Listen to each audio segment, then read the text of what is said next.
Hello everyone, welcome back to my channel. Today we're going to be starting another new series. 3 videos a week, like unbelievable consistency. But the new series is basically just going to be, we're just going to chat about Fantasy Premier League every single week. I'm going to give you my team, show you how many points I got last week, have a look at how many points, my team selection for this week, and sort of, my thoughts maybe on the week after. Hence why I'm slightly sat over the other side, because I'm going to insert my team on the left. So last weekend I got 75 points, which was actually pretty good. I'm top of a lot of my fantasy Premier Leagues. I think I'm like 700,000th in the world, which is quite a good start for me. I wouldn't say like I'm good at fantasy football, but I wouldn't say I'm bad. And this year, that's probably the year where I've sort of took a lot more interest into watching other YouTubers. So Let's Talk FPL and a few others. So yeah, let's just go through my team. So I had Rob Sanchez in goal, which is an interesting pick with United away, but Brighton went there, we beat him, he got save points, so that was obviously a positive. And we've got Newcastle at home this weekend, so he'll probably be in goal. But I'll speak about that in a minute anyway, before, when we get into next week's sort of plans, because there is a change. I think a lot of us had Perisic. Conte loved him at Inter. Left wing back, he's a defender, he's basically playing as a midfielder, so we hoped that he would get attacking returns, but obviously he's not played the first week, so probably going to hang on to him for a week and see what sort of Conte wants to do. But Sessegnon played and scored, so yeah, it sort of remains to be seen what's going to happen with that one. Trippier I thought was a good pick, because he takes corners, he takes free kicks, unless Guimaraes is taking it off him. But I already had him in like the first draft I ever did, so I was kind of pretty set on him. 7 points, clean sheet, so I was buzzing with that one. Ruben Diaz was an interesting pick, because usually I would go for fullbacks and like sort of wing backs. Like I wouldn't really go with like a centre half, but I just feel like in that City team, getting a clean sheet is pretty easy. Well, not easy for them, but for them, they were comfortable. They were 75% possession against West Ham, so I think Diaz is a pretty solid pick. He plays basically every week. I think if I had the money, I would probably like to go to Cancelo. Maybe Walker as well, playing fullback, but 6 points, clean sheet, can't really complain. Trent, I think everyone's got him. He's probably going to be in my team all season, injury permitting. Lots of goals last year, lots of assists. So 1 point on the opening day against Fulham is not really going to make me change my mind, or make me try and transfer him out or anything. So unless he gets injured, I assume he'll probably be on my team. 7.5 million is just very cheap for a player with the returns he's going to get this year. And then finally, making up the back five, Reece James. Yeah, attacking right back. Chelsea's defence is a bit more solid than I think people are sort of saying, with Thiago Silva, Koulibaly coming in, Cucurella coming in.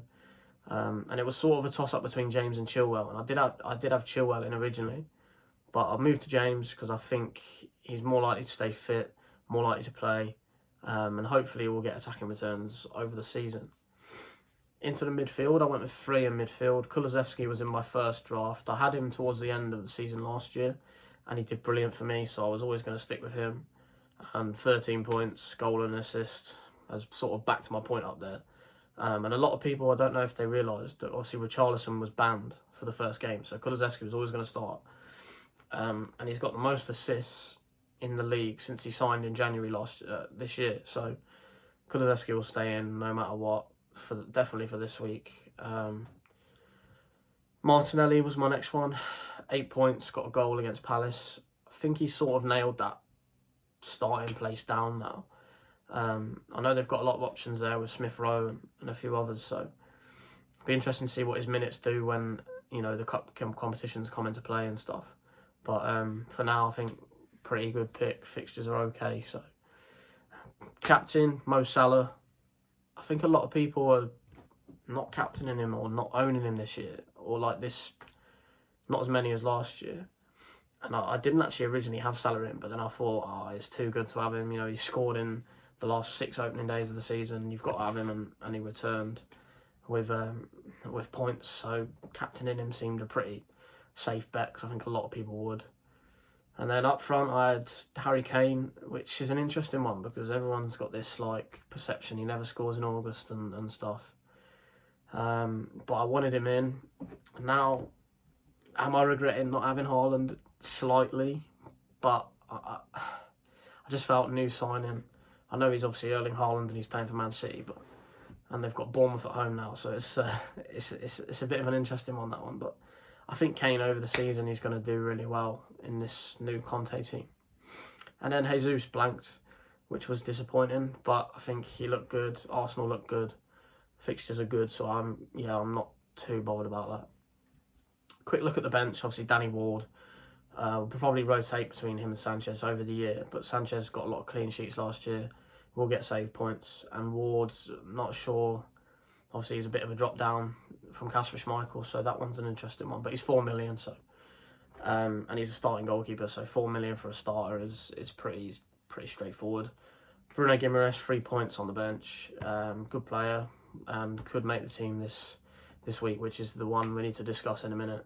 Andreas Pereira looked decent for Fulham actually. He was on corners, played quite further forward. So that's definitely one to watch. And then Sam Greenwood is pretty much just a 4.5 million player to fill up the bench. So currently, the only change that you can see on the screen is Perisic out for Bruno Guimaraes. Now, I'm not sure what to do because I kind of had Andreas in originally, and because Bruno playing against Brighton, I don't want to back him. I don't want him to score.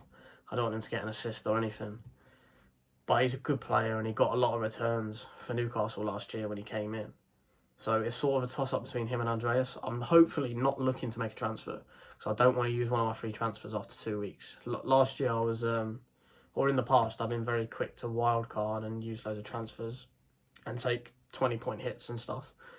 So I don't want to make a transfer this week. Haaland is tempting me, but he's 11.6 million now, whereas Kane's 11.4. So if I sell Kane, I've got to make 2 transfers. So I'm basically stuck with Kane, even though I want Kane. But I think going to Haaland against Bournemouth at home, like he is just going to score. So I'm kind of hoping Diaz scores a hat-trick, to be honest. Back 4 is all the same players, and obviously Perisic drops to the bench because I'm not sure if he's going to start.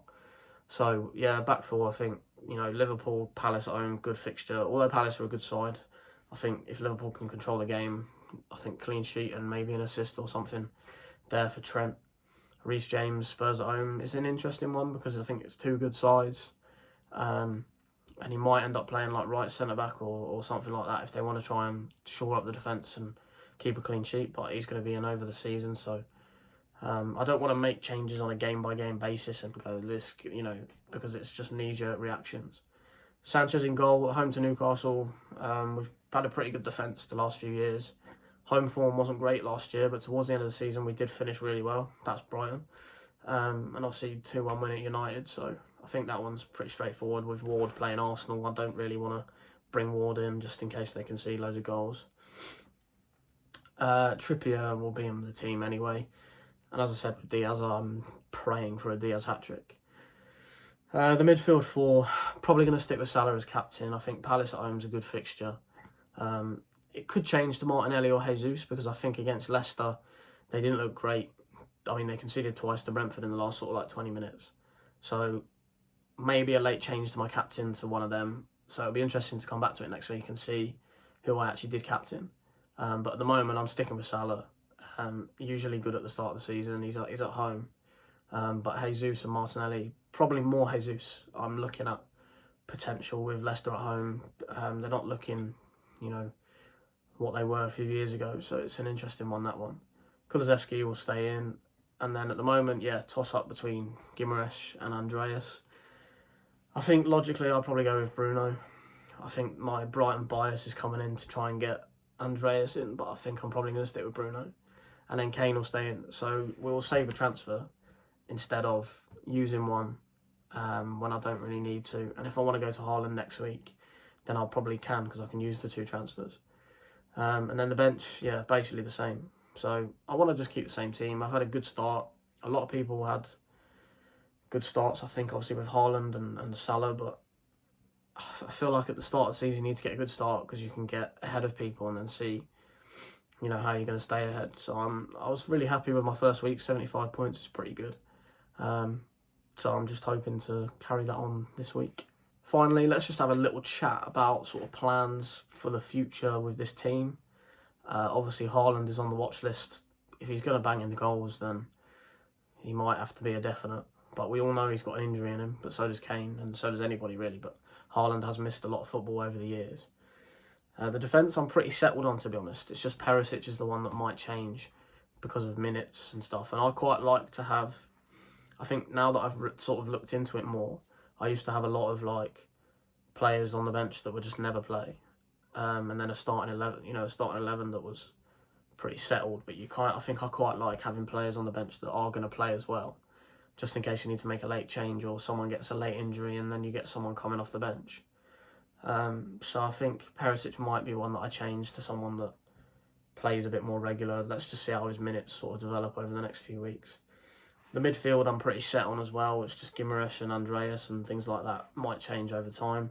Obviously with Kulusevski, he's 8 million, so he's quite easy to switch to Foden or Mahrez or Saka or anyone like that. But at the moment he's got the shirt. It could go to someone else. Salah is pretty much guarantee. I was set on not picking him this year and going with Son, but I think when you look at the prices and stuff, I think Salah is worth it. If he's going to get the returns as he did last year, then it's 100% worth it. So I think I'll stick with Salah there. Jesus looks good, and he's going to be Arsenal's like focal point of attack, so I'm sticking with him. And at the moment, Kane is in. So that is basically what I'm going to do. I wouldn't follow my team because I'm not like a pro or anything like that, but I've had a good first week and it could all come crumbling down this week. One player who's interesting is Pascal Gross, because I had him in my Telegraph team, which I do with people at work, and you can get we have money for the winner and stuff. So I was buzzing with that when he scored 2 at Old Trafford. But yeah, getting him in this team is going to be tough because I should have done it last week instead of Bruno Guimaraes, but I was an idiot and didn't back him. So yeah, just a quick one today. That's just a little bit of a preview of my team for this weekend. Let me know in the comments how yours is going, sort of what you would do with the team, what your players, what players you're picking and looking at. Remember to like the video if you like this sort of stuff, because I'm going to do this weekly now. Subscribe if you're new, and I'll see you next time.